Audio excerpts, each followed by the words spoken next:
Well, thank you all for coming. Thank you for being volunteers. Thank you for all the work that you do.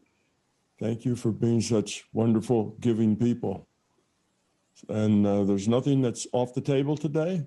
It's just wide open. We don't have any particular theme or area to discuss, just whatever is of interest to you.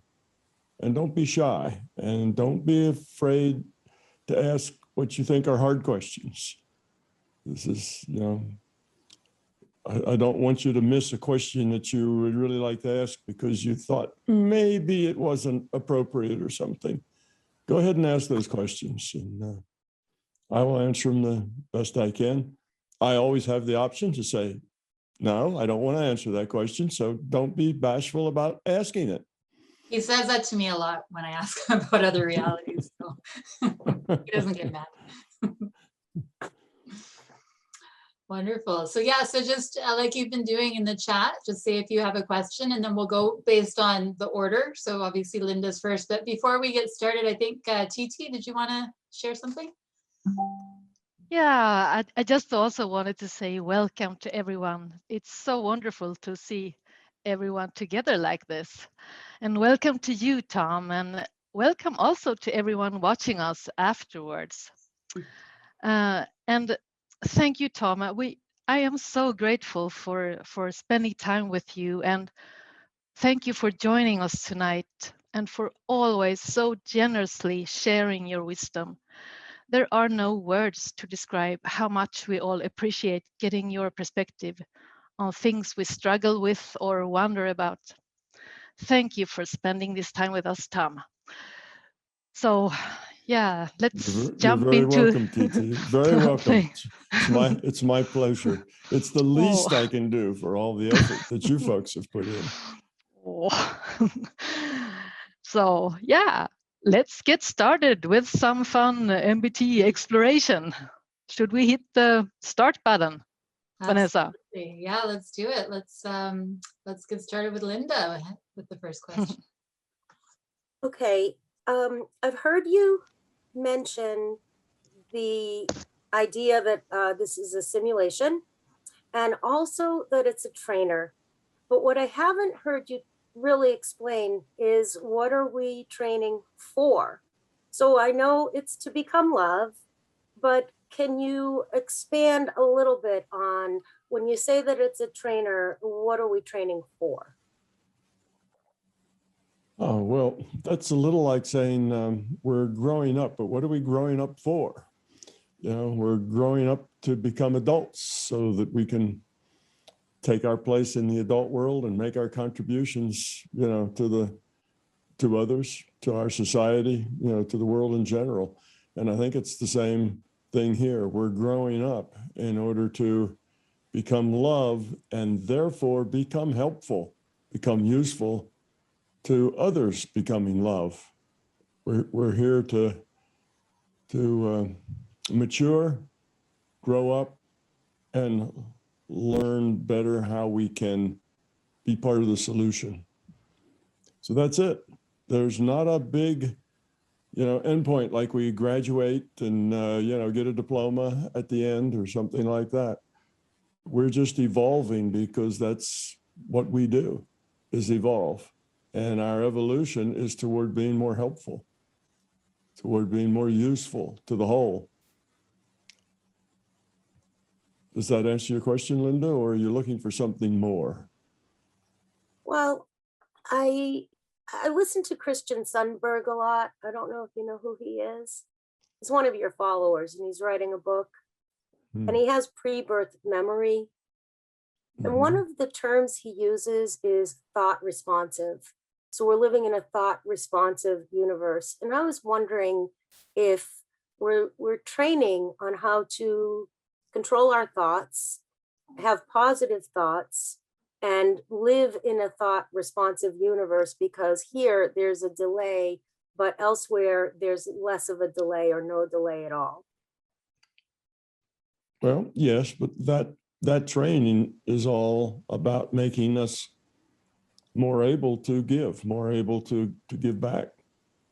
The point, I'm not sure exactly what the thought responsive is, but it sounds like it is a matter of timing, that, you have to respond instantly in thought, but that means it's because you have that understanding at the being level.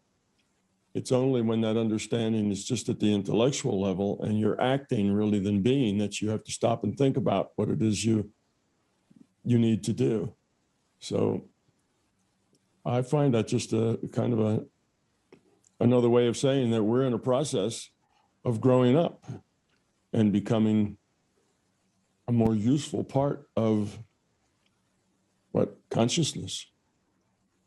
Human society in the first place, I mean, in the, which is right in front of us, being a more useful human, but this human's just one virtual reality. We're really becoming a more useful piece of consciousness, lower entropy. Perfect. Thank you. Mm-hmm. All right, Faisal, you're next. Tom, I've been thinking about this modifying future probability thing, and I'm a little confused about the utility of it for our growth. So my thinking was that either it's just the nature of consciousness that we're able to do that, and that it's just the fact that it is that way in all kinds of reality, or if it's part of the rule set, then it might be like a reward for losing fear. So I just want you to clarify, please, what the utility of being able to do this is. Okay. Well, first, it is just an attribute of consciousness. It's the way consciousness is. That is true. Whether you know about it or don't know about it, whether you have, any understanding of it, matters not. Your intention modifies future probability. And everybody does that. But there are ways that you can modify it more strongly or more weakly. And, those have to do with getting rid of noise in your mind, becoming more focused, becoming more caring. Those sorts of things allow a more powerful, working of this principle. But it's there for everyone.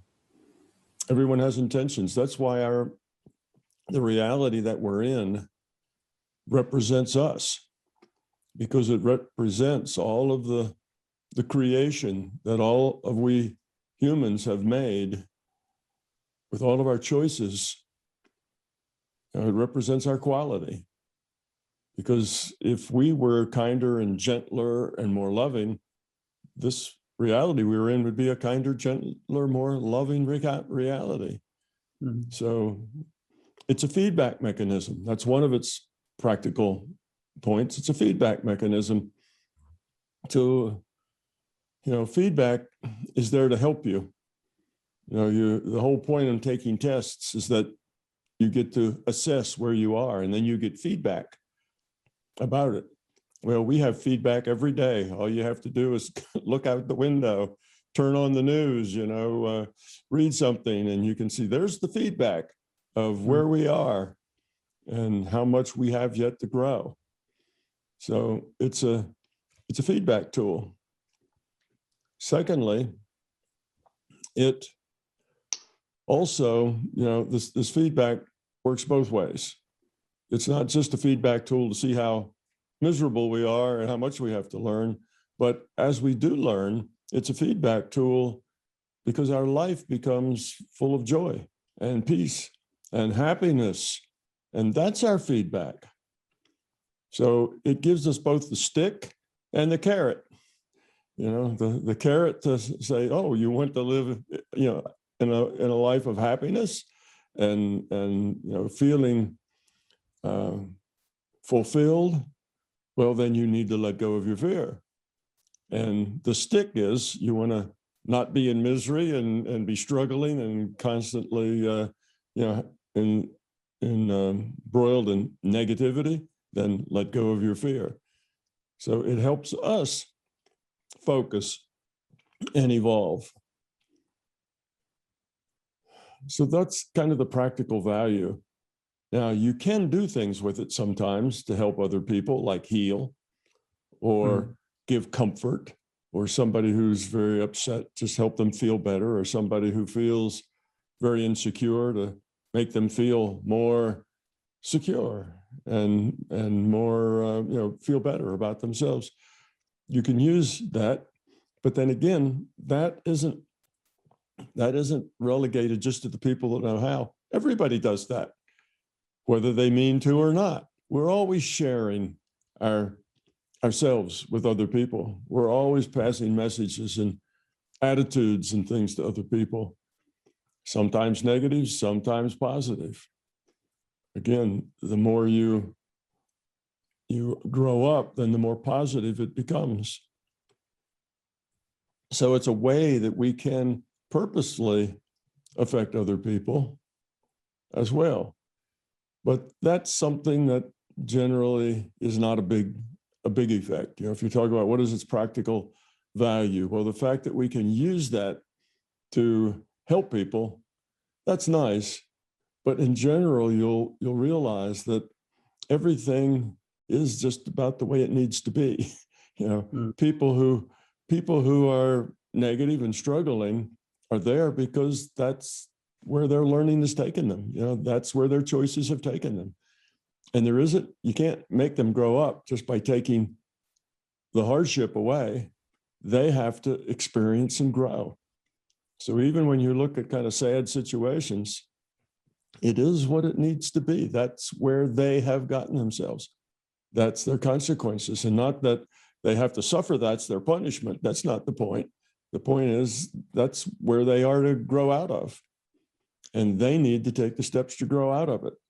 So just going around and changing everybody's reality so it makes people feel better, well, that's nice sometimes. Sometimes people just need a break.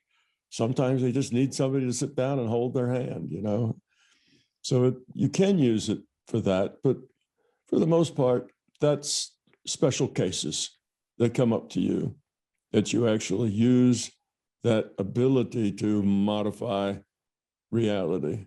For the most part, you don't, except in the cases you see a very specific case where you can be helpful, where somebody just needs a break, needs a little hand-holding, needs a little positivity in their life, and then you can give them that.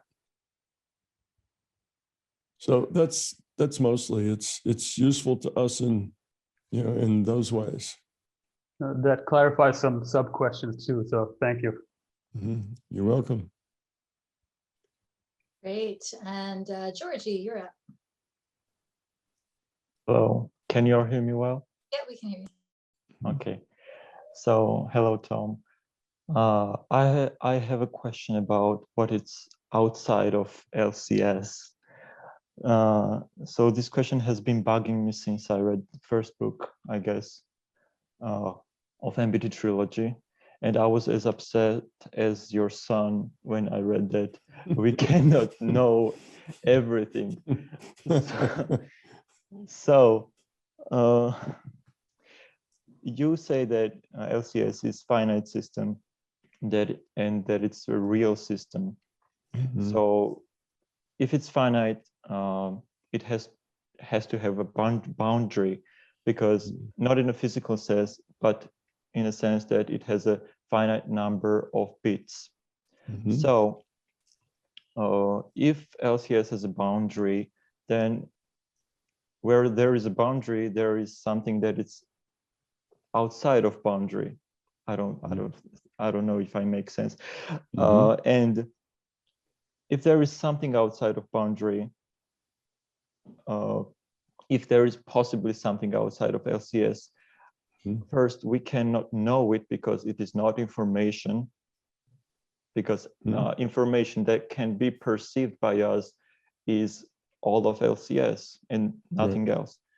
And if it has existence, if it can be perceived by us as existing, because everything that can be perceived by us as existing is inside of LCS, so to speak. Mm-hmm. So what we cannot talk about it, we cannot know it, we cannot be it. So what can it be possibly? Because we cannot say anything about it. We just have to be silent Mm-hmm. and just blank. So what can it possibly be? So you say we have to be silent about it, and then you want me to talk about it. That's why we can talk about it. So, well, to begin with, we're not sure that something is out there. It might be nothing. All we know is that there is a boundary. Outside that boundary may be nothing. Maybe no thing is out there. Maybe there's potential out there. We just don't know. You're right. We can't come up with anything rational. We can only come up with various speculations. And, you know, you probably read in the books, and that with a little humor, I did do some speculation that, you know, perhaps Aum is just one cell of a much larger Aomosaurus, right? And when we have lowered our entropy as much as possible, maybe we upload all of that to the larger system and, you know, reboot and start over. But these are just speculations. And I say it with humor because they're not really real serious speculations, but probably any group of people could sit around and make things up about what might be out there.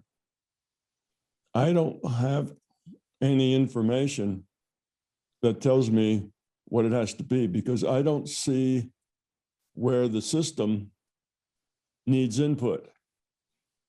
I don't see where the system has to output anything. The system seems to be self-contained, as best I can tell. Well, if I could see inputs and outputs that were necessary, then I could say something about what must be doing the input or getting the output. I could maybe take some guesses there, but I don't see any need for inputs or outputs. So I don't know if there's anything there. Could be nothing.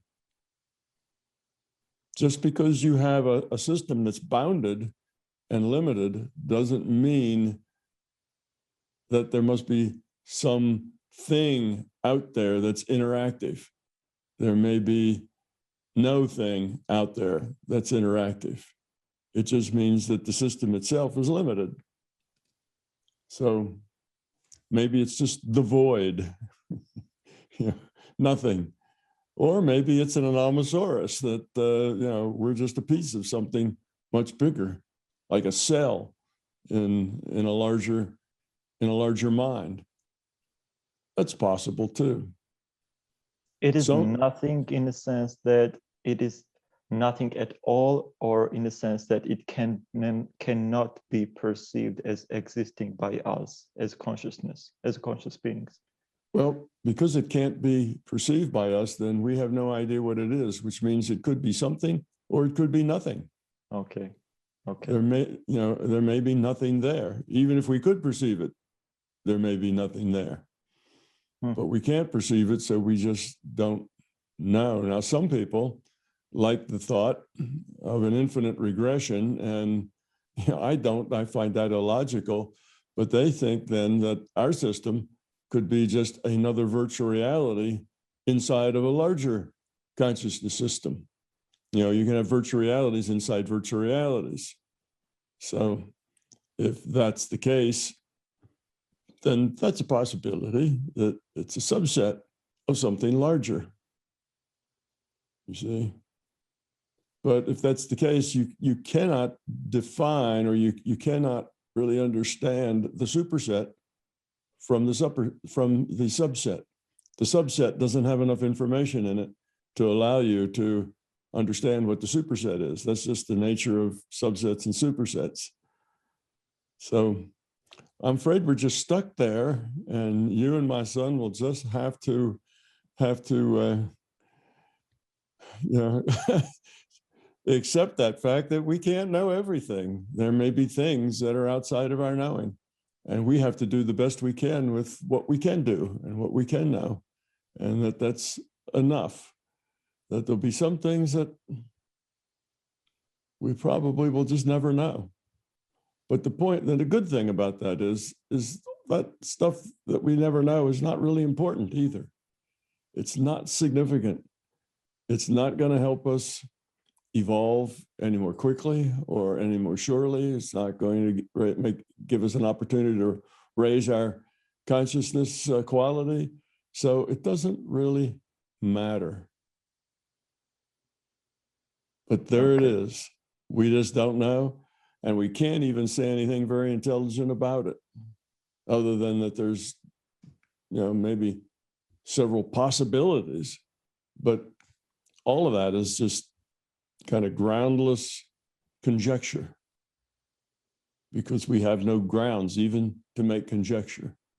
If we had outputs or inputs or something, so we'd have a little bit of grounds for making some conjecture, but we don't even have that. Live gracefully with uncertainty. Yes. Thank you. Yes. Okay, over to Lisa. Hi, Tom. Thank you for everybody for this opportunity. I'm so excited to be here. My question has to do more of a broad overall perspective about the LCS. So in all the time that you've been doing your work with the LCS, that you've been aware of it, have you seen any change in how it responds to situations? Not to personify it, but we as the free will individual awareness units are the feedback mechanism. Has the LCS itself grown towards any lower entropy, or is it just completely objective and or has it developed a sense of humor, a personality? It's changing all the time, just as we are. The larger system is also evolving, and we're part of that evolution. And evolution means change. It's growing, it's evolving. And just like us, its evolution is accelerating. Evolution accelerates because the more you evolve, the easier it is to evolve more. The more you know. If you know a whole lot of things and you've read thousands of books and studied thousands of subjects, it's a lot easier to understand new subjects and read new books, because now after all that reading, you're a fast reader and you comprehend well. And just the act of learning makes it easier to learn more. So it's the same with evolution. It's very, very slow in the beginning, but it picks up and it keeps getting, maybe we put it this way, it starts out with tiny little steps, but the steps get bigger and bigger as it evolves. So the system itself is changing more, say, over the last millennia than it did in the one before that. It's growing. It's changing all the time. Matter of fact, it hasn't been that long since the larger consciousness system actually learned that love was the answer. It existed a long time before it figured that out. So. And is that by virtue of the feedback that we have given? Yes, that was after the individuated units of consciousness were created, and there was a large number of those, and those became interactive with each other and with it. That it was after that the first time that the system was challenged. When it was a monolithic thing, it didn't really have any outside challenges. Right. It was just it. And there was just one choice, one decision, and that was it. But after we popped out, then suddenly it has to deal with other things with free will.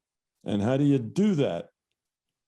Well, the first thought is, hey, all you little free will, all you IUOCs, get in line and pay attention. I'm going to tell you how you need to be.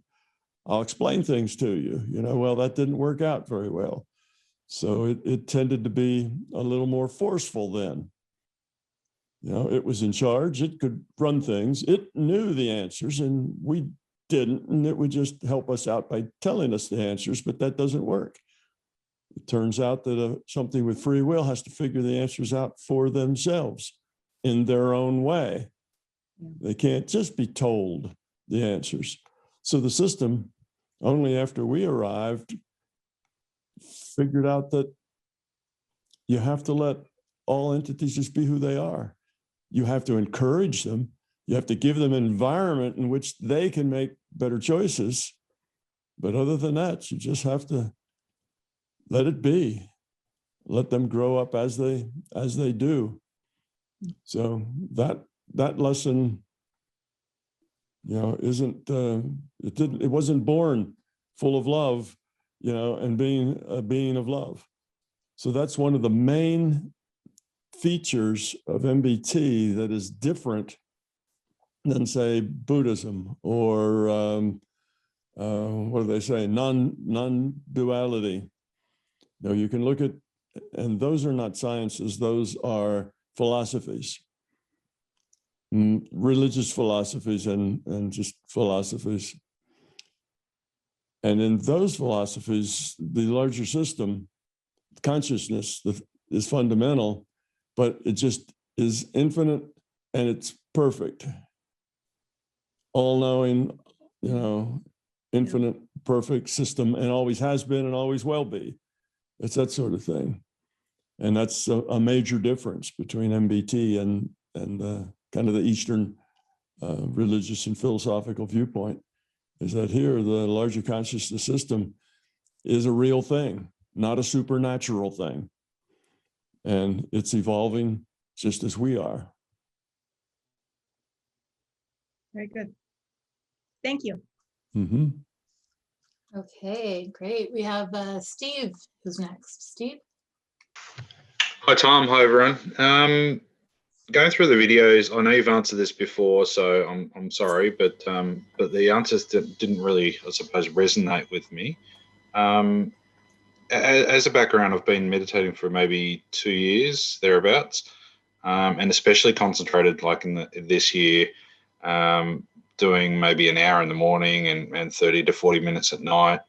I'm either using MBT Beat, the beat files that you've got, or maybe the Monroe tapes, and sometimes I just try it without any sort of background music, or not music, sounds. During the meditation, I set the intent, I settle in, listen to the tapes or whatever I'm doing. Thoughts become a bit slower. Sometimes I get a scene, or sometimes I get a deep thought. And I try and jump through multiple portals or doors just to keep things going, keep the process going. But more often than not, I'm finding that I just get to a really deep sort of relaxing state and nothing happens, like absolutely nothing happens, or I might get the random thought and it sort of goes nowhere. And I have like a really, like afterwards, not during, but afterwards, I get this sort of impression that my intellect is preventing me from going further. Some sort of, I don't know, self-preservation, or I don't know. But it's basically just preventing me from letting go, or I don't know what the term would really be. And I suppose in general, sort of my question is, like, my experiences are typically far less than what I'm hearing others describe, and definitely not as consistent as I was kind of expecting by this stage. How would you do you have any thoughts on how it can go deeper and how it can be more consistent, and what to stop doing or what to start doing, those sort of things? Okay, yes, I can give you some guidance on that. You seem to understand it all very well. All the things you said make very good sense. Indeed, it is most likely it's your intellect that has you stalled, because the intellect wants to be in charge. The intellect wants to make sure that you're doing it right. The intellect wants to know. is this real or is this not? You know, the intellect is how you run all the rest of your life when you're not meditating. Your intellect is constantly assessing, judging, analyzing, and then coming up with the best way to go forward. What should you do next? How should you approach this? What does this mean? What does that mean? It's contrasting, it's comparing, analyzing, it does all those things. And because you do that all the time, that's just your mode of being, is that intellect is always in charge. It's really hard to let that intellect just go, just experience whatever happens without it jumping up in front, trying to lead, trying to assess, trying to judge, trying to decide whether or not you're doing it right. What else should I do? This sort of thing. So that is your problem. But now how do you deal with it? There are a few strategies that help. And you've done some of those, which is like the diving through portals and things. And the reason that helps is because you don't know what's on the other side. Therefore, you don't give your intellect anything to grab hold of. But if you dive through that portal and you're just open to whatever's in there, okay, yes, you shut your intellect down, but only for an instant. After you've gone through the portal, now the intellect jumps up and says, all right, let's take an assessment of what's over here on this side of the portal, and the intellect starts to get back in charge, and then you kind of lose the bubble. One thing you can do is to exercise your imagination. Okay.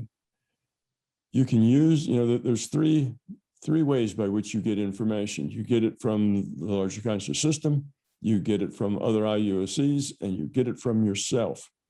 When you get it from yourself, we call that imagination. Now,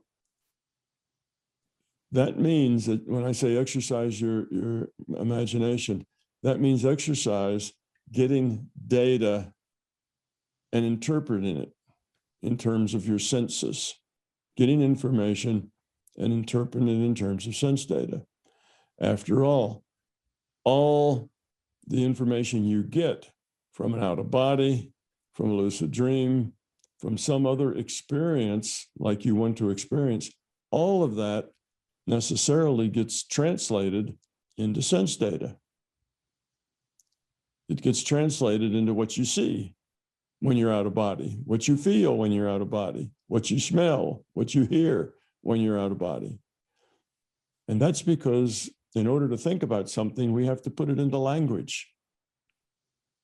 We have to put that thinking process, that assessing process, that what happened, what does it mean?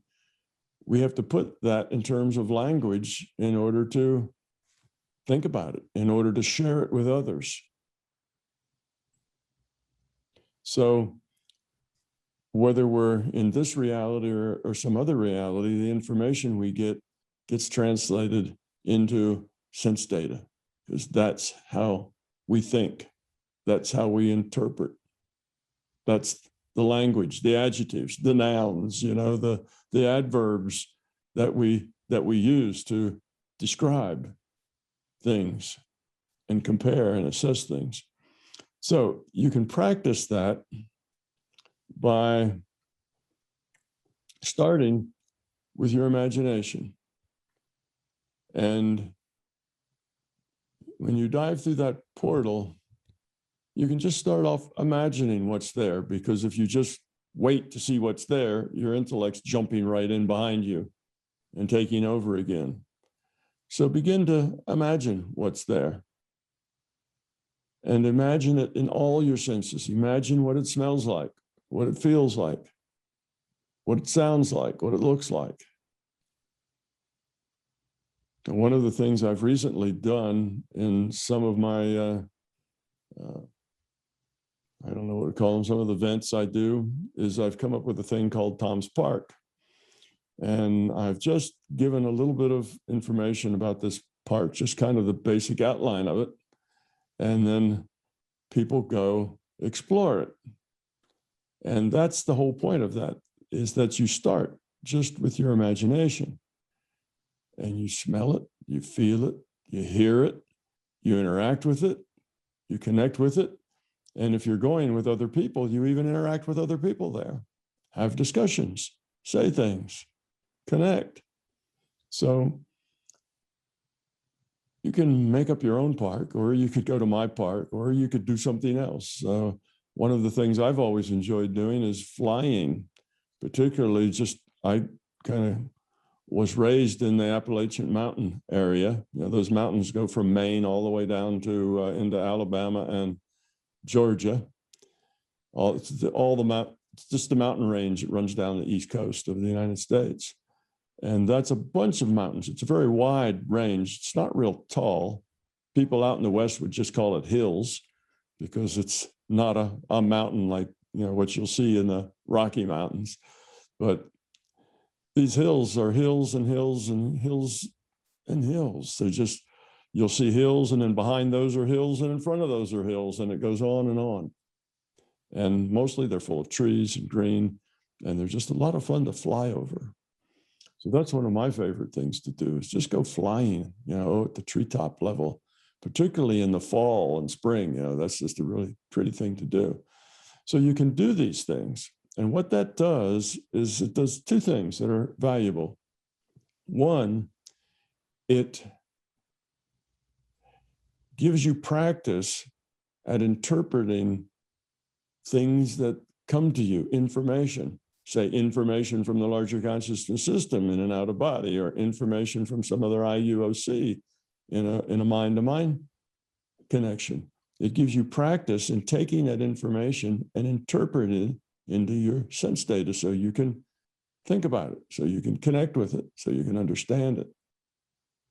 Okay, so the second thing that it does is, when you are busy doing that, and if you can do that to the point that you get lost in the story, in other words, you get lost in the flying just above the trees, it's just the experience. You get caught up in the experience and no longer think about that you started this experience with your imagination.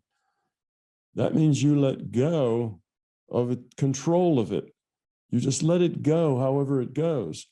And as soon as you let go control over it, the larger consciousness system can just start sending you data and pick up that control right from where you left off and start giving you its own information. And suddenly you're flying against the trees, and then bingo, you're someplace else doing some other thing in some other reality frame.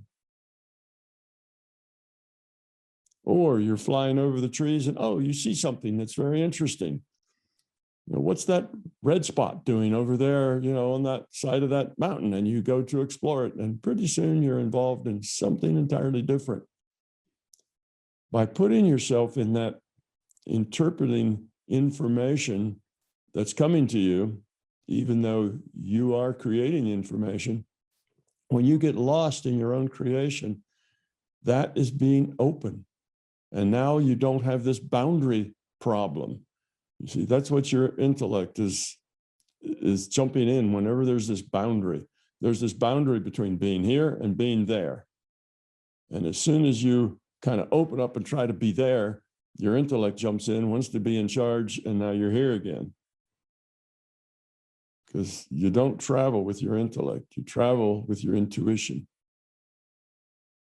Now, you can use your mind, your cognitive ability, to give yourself direction. That's okay.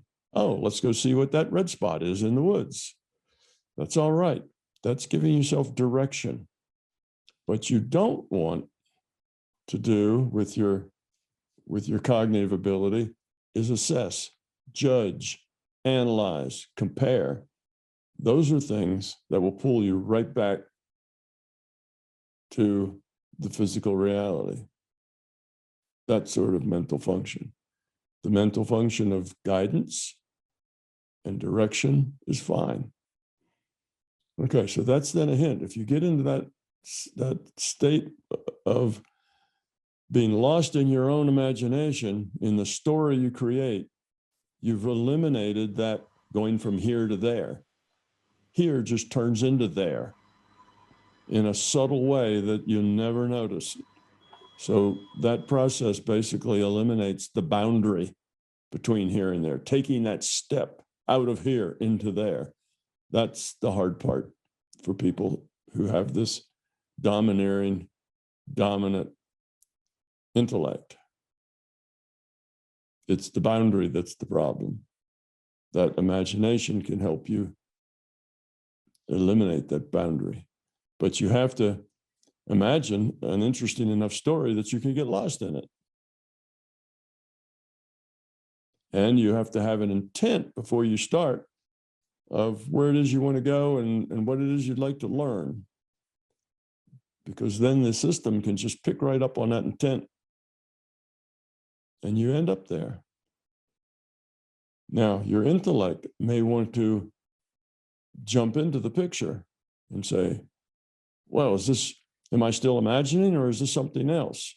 Well, that is not helpful. Just experience. Tell your intellect, shh, sit down, be quiet. We're just experiencing here. It doesn't matter where it's coming from. We're just having an experience. Let's have that experience and then we can discuss it. I'll discuss it with you, intellect, later after it's over. But right now, I just want to have the experience, whatever it is, from whatever its source is, from wherever it comes from, whether it's from the system, some other IUOC, or myself.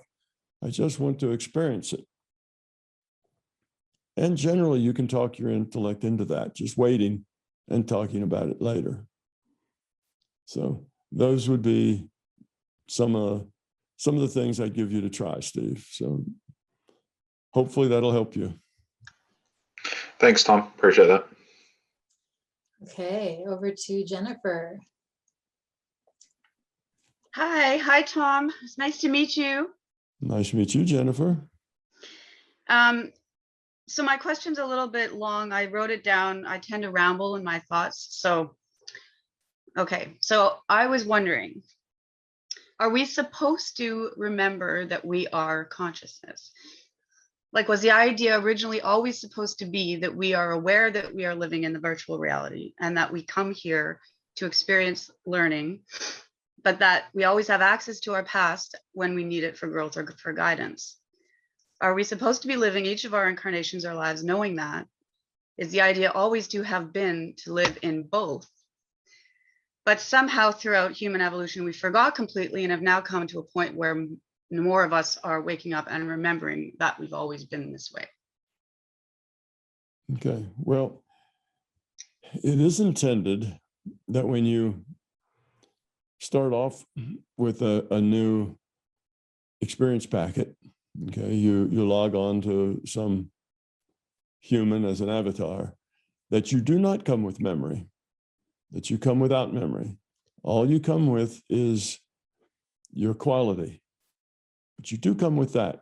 You start from where you left off with the quality of your consciousness that you've generated with the choices you've made up to that point. So it's not intended that we come with that memory. But as we grow up and become love, what happens is that our understanding grows. Our understanding realizes that there's more to life than just the physical. There's a spiritual, there's a mental side, there's the subjective side of life. And that subjective side of life is mostly where all the interesting things happen, where all the most important things happen. And we start to get a sense of what's important and what's not. And pretty soon we regain the realization that we are greater than our physical bodies, that we are consciousness. And then even after that, we realize that we're here for a purpose. And that's to, increase the quality of our consciousness, to grow up, to evolve. We're part of a larger system. And we realize that. But all of that is realizations that come to us because we've grown up enough to have them. if we haven't grown up enough to realize any of that, then we just don't. We come here with no memory, and we never do get to the point that we realize that the intuitive side, the subjective side is really the important side, the most important side, and that we need to investigate and explore and understand that. So until we get to the point where we realize that, then we have no idea. Now we may get drawn into, say, religion, and it may tell us about, an intuitive, non-physical side. But if it's just in our intellect, it never really penetrates any place that actually matters. If it's just in our intellect, it may make us behave better or worse, depending, but it doesn't really help us grow up much if we're not ready to do that growing. So no, we don't come here with the idea that we already know, but we come here with the capacity and the ability to find out. And then after we find out, now we can be a lot more effective and efficient in our growth because we understand why we're here and what we're doing and how to go about it. So now we can start making much quicker progress. We can grow up more quickly. That's part of that acceleration thing. The more you know, the easier it is to know more. So does that answer your question, or is there some other part of it I'm missing? It answered the question. It's just, I was more thinking, I know why we don't come with our memories of our past lives, because that would defeat the purpose of growing. Right. But the idea that now that I realize everything that I used to feel as a child is actually maybe true, it's actually helping me to grow up. So the fact that I know it, I think, is helpful. That more people, I think, that they don't know it, then they would have no clue that they even have to do anything. So that's why, if everybody knew that they had a purpose, but they don't have memories of what they used to do, it's just that they knew they were supposed to be doing something. Yeah, well, everybody does have a kind of an intuition or something inside of them that urges them to become more, to become better, to grow, to learn. That's kind of innate inside us, that we look around and want to learn. But we have to grow up to the point that we can see certain things. And until we grow up to that point, they just are invisible. We can't see them. They're there. And yes, if we could see them, we could grow faster. But that's like saying, if we were more grown up than we are, we could grow up even more. Yes, that's true. They're not ready. They're just not ready for that yet. They haven't gotten to the point where they can process that and understand it. Understand it at a fundamental, at a being level, at the intuitive level. They're just not ready for that yet. Now, some are ready and don't really know what it is, but they're just pushed to go find out. I call those seekers. Those are people that just, they start scouring the internet. They start reading books. They, always, yeah, like you. They always end up, in the philosophy and metaphysics section of the bookstore, because they're just drawn to want to understand. Well, people like that are ready. And there are other people that look at those books and go, what garbage, and they're just not ready yet. And if you offered them those books or said, gee, this is a really book, you should read it, they'd get the first 10 pages and put it down and say, nah, that doesn't make any sense. Well, they're just not ready yet. They're not interested. So there's not much you can do about that. They are what they are. And until they get ready, they're not. It's frustrating. Yeah, it is frustrating, particularly if those are people that are important to you. Yeah. People in your life that are part of your life. And you'd like to be able to talk to them about these things that you're learning. You'd like to be able to share that and have other people to go with you through this process and so on. But for the most part, it tends to be a lonely process, a process that you do on your own. Except when there's groups like this, where we all get together and there's all a bunch of people who are on that path. And then that's wonderful because you can make friends. That's one of the beauties of the internet and of email and, you know, social media, is that you can find those people that are sharing the path with you and interact with them. And they're eager to find you. Whereas if you didn't have any of this electronic media, you'd be more alone on your journey, because it's not the majority that are on this path, it's a minority. We're hoping for a majority sometime soon, but it'll only happen when it's ready. Thank you. Mm-hmm. That is a fantastic segue into Anthony's question. Anthony? Yeah, it is. It's like you knew my question and answered it through Jennifer. Nice meeting you, Tom. It's good to see everybody. Yeah, you know, my question was, why are some of us driven to look for these answers, you know, where others are not? Is it the LCS, you know, pushing individuals? Is it, you know, I'm a creative person. I've been creative all my life. I've worked in that industry. So I work with images and feelings, and I'm always living in that part of my existence, if you want to call it that, you know. Mm-hmm. And I remember one time I was in Montreal going for lunch, and I was going back to work, and I'm at the top of a hill, and I'm looking down, and it's full of people, like thousands of people, you know, roaming around. It's lunchtime, right? And I was in the process of, you know, I had my fiance, we're getting process of getting all that stuff to put together. And I'm looking out at all these thousands of people, and it comes to my mind. I just get the message saying, you know, we're all the same. You know, we're all the same. But in my mind, I was thinking, well, because, you know, there's married people. I'm gonna have a brother-in-law. I'm gonna have a sister-in-law, father-in-law, mother-in-law, all that kind of stuff. But really, I kind of I guess I missed the message, right? You know, it was something a little deeper. It just didn't click. Something else was happening at the time. Mm-hmm. And when, you know, I look at everybody here, and for me, it was like a little thing here led me to something else. That would lead me to something else, then that lead me to something else, and something else, and something else, and something else, until finally, you know, I'm here online with everybody talking about the you know, MBT.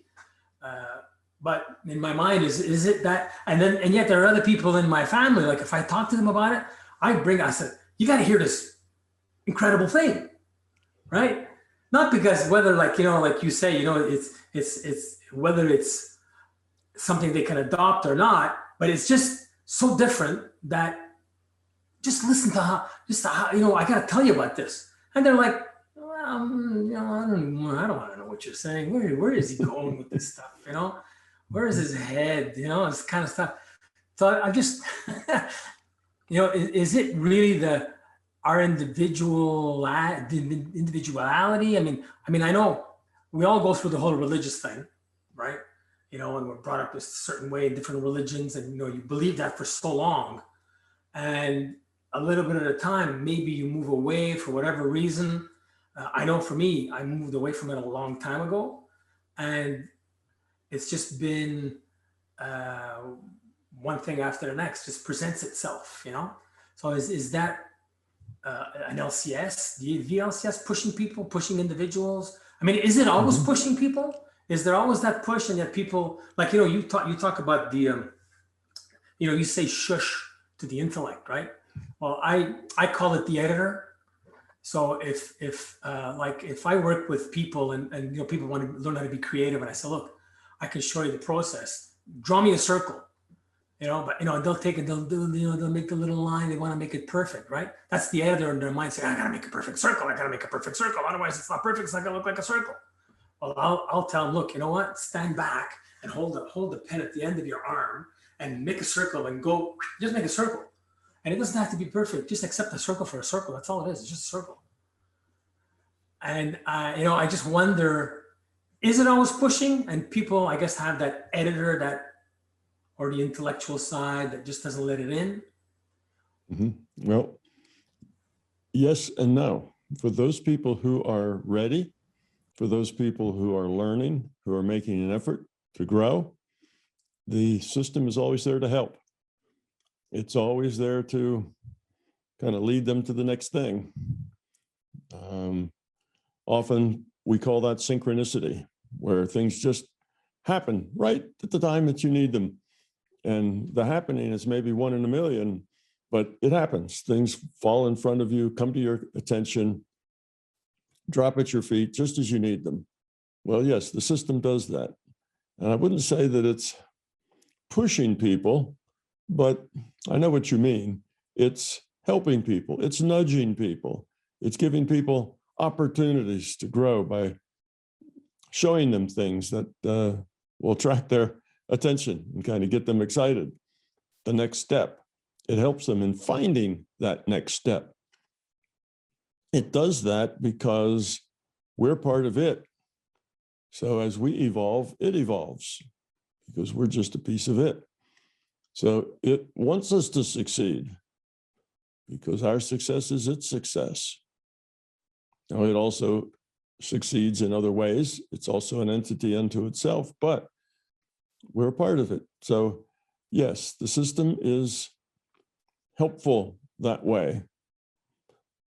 But if you are not into growing, if you are not ready yet, if you are completely trapped in your intellect and you think the idea of a spiritual part of your being is ridiculous. You think that there is no such thing as consciousness. That's just an illusion. No such thing as free will. That's just an illusion. If you're in that space, then the system does not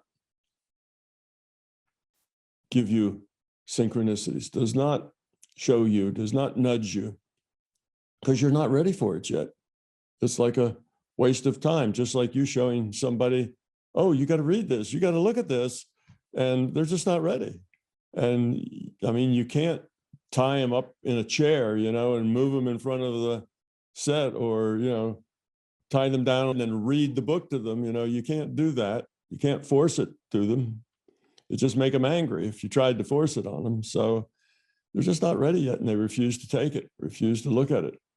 Well, in that case, the system's just wasting its time with those people.